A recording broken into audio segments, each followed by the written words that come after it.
one thing that Chris was explaining to me when I was interviewing him, he was saying that one thing about like traveling to different countries, there's like distinguished people in each country for like Yeah, you know what? I think there's always like a solid group of people that people tend to go to because they know the style and they know how to play it.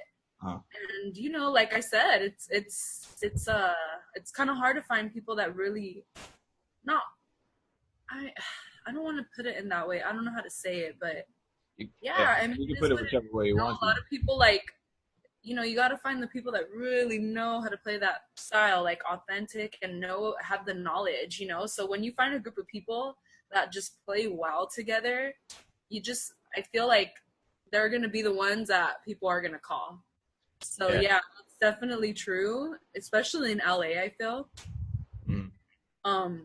There's not a lot of like people to choose from. So you see a lot of the same dudes playing like in every band, and Yeah. even back then before I even started performing, out like the guys that backed me in the beginning, like I saw them playing in different bands growing up and I was like, holy shit, like Yeah. this is so and so, like they're playing for me, that's the guy, like he knows what he's doing. So Mm. yeah, definitely I feel like when there's a group of people that play well together, you can't help but like want to go to them because they have that chemistry. Mm. So there's definitely a couple groups like that I feel throughout, every, like for me, like there's someone in every country kind of like, oh, we're gonna go with that band, or and it's cool because it makes it a lot easier for me to like travel by myself and just I have a band there. So that's always been really really cool thing to be able to do as like a solo artist. Mm. Was that the Hurricanes that were backing you at in Germany, or was it someone else? No, they were called the Magic Touch. Okay. Yeah, And because they did I was looking such a for. good job. Like, Yeah, they oh did. my God. Like, my band would always make fun of me because they'd be like, oh, sorry, we're not the Magic Touch. Because, like, I was just so, like, bragging about them.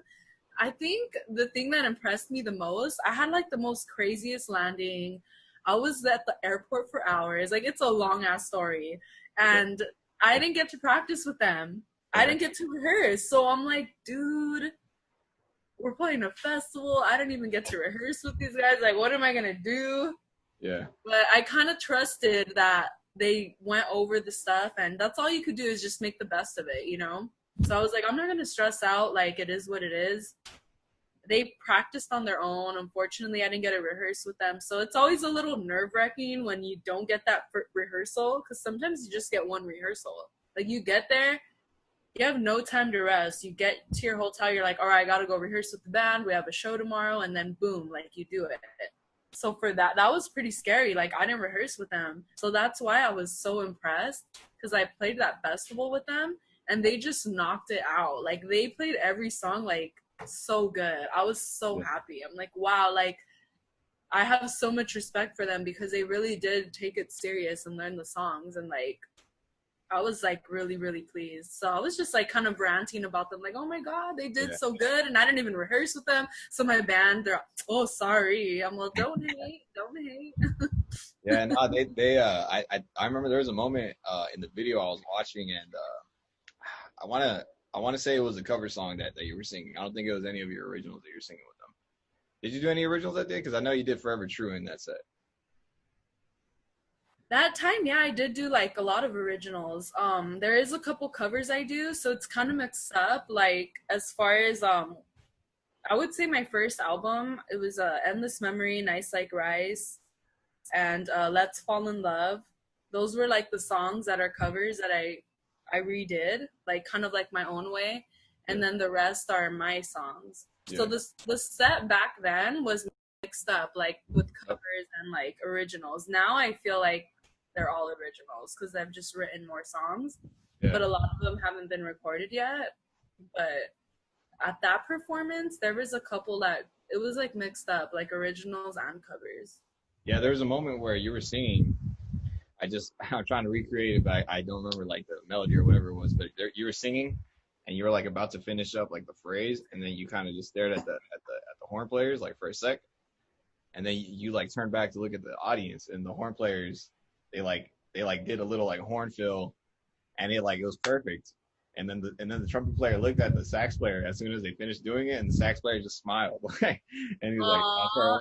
I "That's think I know what you're talking about. There is a part where we did God, what song did we do it with? I no, think no, I it's know all what you're right." talking It about. was I like, think we did It's Too Late to Turn Back Now. I think so. It was like a very subtle. Falling in love. I think I did that with Forever True, and that wasn't like we didn't rehearse. Oh, And I okay. remember they were telling me like, "Oh, I feel like going into this song when I hear that song," and I'm all, "Do it, like let's do it." Yeah. So we briefly talked about it, but we didn't have a rehearsal. But we briefly talked about them all. If you guys think you can pull it off, and we look at each other, because that's the audience doesn't really notice, but we kind of give each other those little signals. Yeah. But then when you see it on video, you could tell like that we're kind of like communicating like just by looking at each other, like, all right, like this is gonna happen. I guess I'm not sure if it's super easy to tell. I guess I was just like well, like I watch that type of stuff, because like I at first when I first was going and like watching your videos, I was noticing you have like different bands. And then when I talked to Chris and he kind of cleared that up for me, I'm like, oh, okay. So when I saw that this festival was like in a different country, I'm like, what band is this, And so now you're telling me you guys didn't even have a rehearsal. I'm like, that's even crazier. Yeah, it was, dude, I was so blown away. I'm like, how the heck did we pull that off? That's insane. But we did. And it was like this big festival. I was like, oh shit, this better, like, you just feel like all these things. But I think as an artist, you just have to like make the best out of the situation. Don't stress out and kind of like believe in what you could do and believe in your skill level to be able to pull it off. Yeah. And that's kind of what I did that day. I was like, we got